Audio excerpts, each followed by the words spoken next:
ينبت بريا في سفوح الجبال. الآس، ويزرع في المناطق ذات المياه الكثيرة، ويرتفع إلى أكثر من مترين.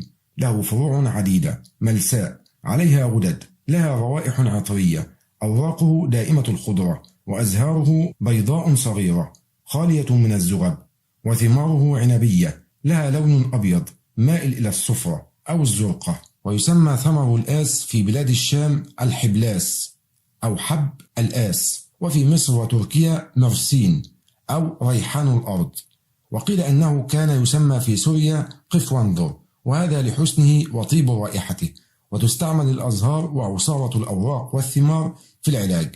ولقد عرف القدماء الآس وتنبهوا إلى فوائده الطبية، فقد قال عنه ابن سينا في كتابه القانون: يحبس الإسهال والعرق وكل نزف، وإذا تدلك به في الحمام قوى البدن ونشف الرطوبات التي تحت الجلد، وهو ينفع من كل نزف لطوخا وضمادا ومشروبا. وليس في الأشربة ما يعقل وينفع من أوجاع الرئة والسعال غير شرابه.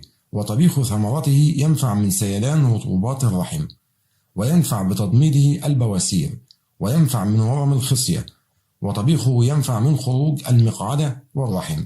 أما في الطب الحديث فإنه يستخرج من ورق الآس وثماره عطر منعش، والعنصر الفعال فيه يسمى ميرتول وحمض الطرطير، وخلاصة قابضة يستفاد منها في التهابات المثانة وسيلان المهبل والنزلة الصدرية وتخفيف نوبات الصرع. ويستخرج من الأوراق والأزهار ماء مقطر يسمى ماء الملائكة، يستعمل مطهرا للأنف. ويؤكل الثمر فيفيد في الأمراض التي قد سبق ذكرها.